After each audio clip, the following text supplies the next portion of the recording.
A palavra é Jesus Cristo. Celebramos hoje o 30º domingo do tempo comum. Agradecidos a Nosso Senhor por ser a luz da nossa vida.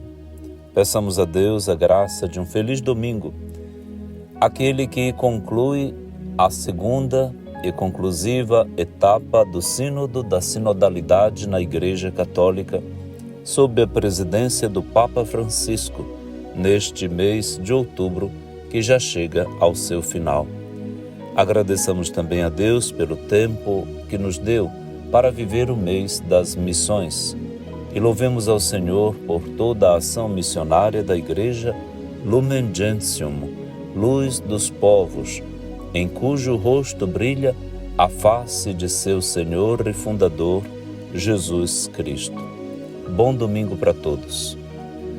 Hoje, com a Igreja, nós rezamos na oração da coleta: Deus eterno e todo-poderoso, aumentai em nós a fé, a esperança e a caridade, e para merecermos alcançar o que prometeis, fazei-nos amar o que ordenais.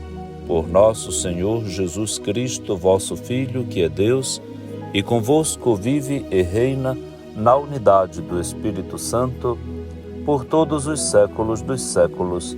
Amém.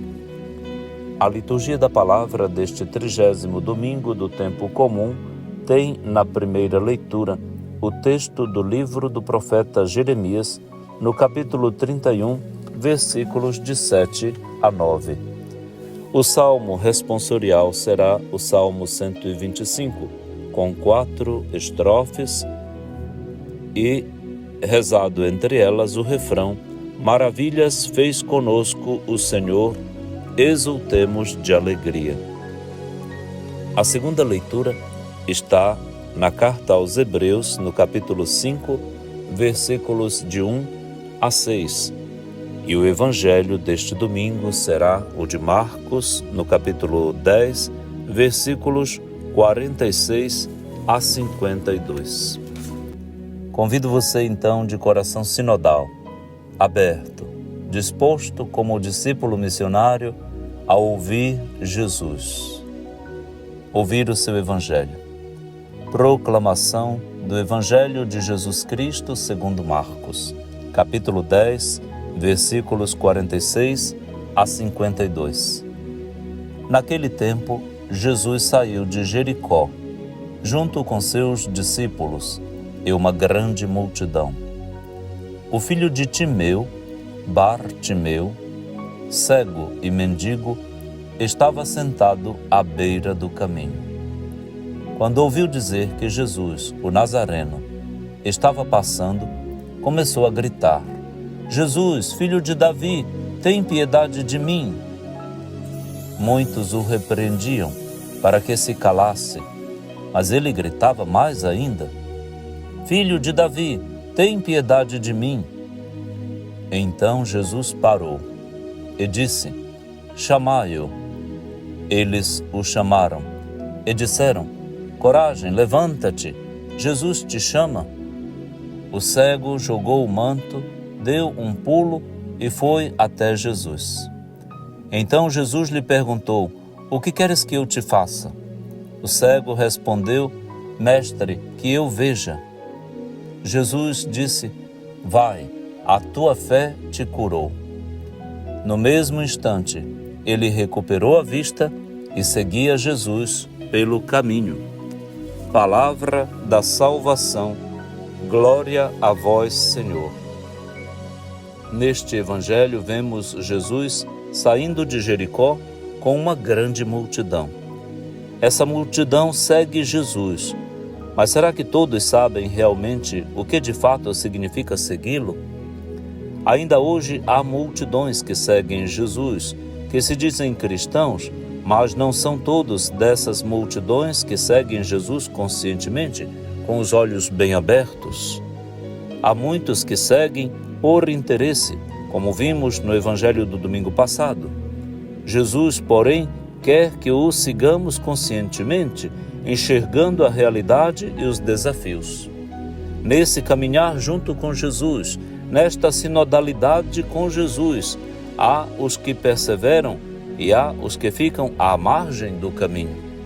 São muitos os fatores que colocam as pessoas à margem. Entre eles há a cegueira.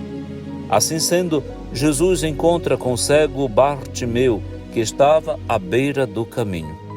Estar à beira do caminho significa estar à margem, ser marginalizado, não ser enxergado, não valer nada. Cercado de pessoas que não valorizam o cego. Que triste. Isolado no meio de muitos. Isso é contraditório. Bartimeu era marginalizado. Por quê? Porque era cego. A cegueira nos coloca numa situação não apenas de marginalidade, mas de miserabilidade. Ele pedia esmola, mendigava para poder sobreviver, para poder comer. E Jesus se compadece da situação desse homem. Ele estava morto, um morto vivo, um morto no meio dos vivos ou dos aparentemente vivos. O cego representa uma categoria, representa todos os que, pela cegueira, foram colocados de lado, à margem. Quando o cego soube que Jesus estava passando por ali, começou a gritar. O grito de Bartimeu representa o clamor dos que são marginalizados, dos que desejam ser libertos de sua situação de opressão. Há no interior do cego o desejo por vida, por liberdade, por enxergar a realidade. Ele grita por piedade, mas muitos não têm piedade. Pelo contrário, procuram abafar a sua voz, o seu grito, os clamores dessas pessoas. Foi o que aconteceu com Bartimeu. Embora muitos tentassem calá-lo, ele não desiste e grita ainda mais.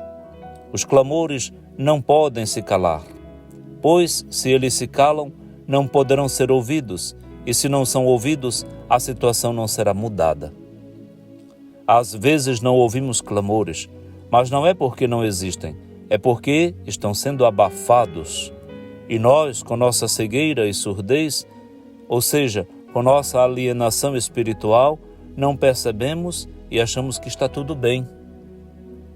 Um profeta, um cristão, não pode estar surdo para os clamores dos marginalizados. É isso que Jesus também ensina no Evangelho de hoje. O clamor do cego fez com que Jesus parasse e atendesse o cego. Embora houvesse tanta gente em sua volta, ele dá atenção ao que clama incessantemente e pede para chamá-lo. Diante do pedido de Jesus, eles animam o cego a se levantar, porque Jesus está chamando. Percebemos que a partir disso as pessoas começam a mudar. Aqueles que até então queriam que o cego se calasse, agora o ajudam a se levantar e ir até Jesus. É isso que Jesus quer de nós. Em vez de pedir que os clamores se calem, nós devemos ajudar os que clamam a se achegar até Jesus. Aqui está a essência do nosso trabalho missionário. Todo discípulo missionário é aquele que ouve o clamor do povo e ajuda esse povo a chegar até Jesus, dando-lhe ânimo e coragem. Vemos assim Jesus agindo no meio daquela multidão e envolvendo-a no processo de libertação do cego. Não é Jesus que age sozinho. Ali há o desejo do cego de voltar a enxergar. Há a participação da multidão que conduz o cego até Jesus. Existe Jesus agindo na vida do cego e de todos os que o cercam e desejam segui-lo. Vemos que Jesus pergunta ao cego o que ele queria que fosse feito por ele. O cego prontamente responde: Mestre, eu quero ver de novo. Percebemos com isso que o cego foi alguém que antes enxergava. Ele havia ficado cego, ou tinha sido cegado por alguém, ou alguma coisa, ou situação. São muitas as coisas, situações e pessoas que nos cegam, ou que contribuem para a nossa cegueira, ou para a cegueira de muitos. E o pior é que nem sempre percebemos essas coisas. Quando nos damos conta, já estamos cegos, envolvidos com certas situações que nos oprimem, nos excluem, nos colocam na margem e não nos deixam ver a realidade. É preciso, portanto, estar atento sempre e não descuidar da vida espiritual, pois se descuidamos da vida espiritual, nós nos tornamos vulneráveis às coisas do mundo e às situações que nos cegam. Tem muita gente que pensa que enxerga, mas não enxerga. Essas pessoas são insensíveis ao sofrimento alheio, aos clamores dos marginalizados e a tantas outras situações, inclusive a sua situação de cegueira. Diante do pedido do cego, o que é que Jesus faz? Diz que ele pode ir, porque a sua fé o havia curado. É a fé que cura. A fé é o remédio mais eficaz contra os males que nos cegam e nos marginalizam. Quem tem fé tem coragem de se levantar e ir até Jesus e se encontrar com Ele. E quem faz esse encontro nunca mais será a mesma pessoa. Quem faz esse encontro com Jesus Cristo torna-se dele discípulo e o segue sem medo. Foi o que aconteceu com Bartimeu. Depois de curado, ele se tornou discípulo de Jesus e passou a segui-lo. Tornou-se exemplo de discípulo, de alguém que estava prostrado à margem, a alguém que não mais abandonaria o seguimento de Cristo. Cabe pensar nesse relato para alentar a nossa fé e a nossa esperança, e assim nos livrarmos das nossas cegueiras, do nosso comodismo, das nossas prostrações diante das tentações deste mundo que nos cegam para as coisas de Deus e as necessidades de nossos irmãos. Vamos pedir ao Senhor, ao concluir esta meditação e este programa, a graça da visão. Quero ver de novo, meu Deus. Eu quero a Tua luz para os meus olhos. Jesus, filho de Davi, me cura. És o Santo de Israel. Eu preciso de Ti, Senhor. Vem, sê Tu mesmo a luz da minha vida. Lumen Christi, a luz de Cristo, da noite pascal, brilhe em nossas vidas como um círio, o círio pascal. Brilhe na igreja inteira a luz deste novo jeito de ser, a sinodalidade, para que Cristo, a luz dos povos, Lumen Gentium, resplandeça na face da igreja e ela evangelize com bravura, parresia, audácia e humildade. Jesus, converte-nos da conversão sinodal, ilumina-nos para que vejamos de novo. Um dia de luz, de visão e de bênçãos para todos. Bom domingo. Pai nosso, que estais nos céus, santificado seja o vosso nome. Venha a nós o vosso reino. Seja feita a vossa vontade, assim na terra como no céu. O pão nosso de cada dia nos dai hoje. Perdoai-nos as nossas ofensas, assim como nós perdoamos a quem nos tem ofendido.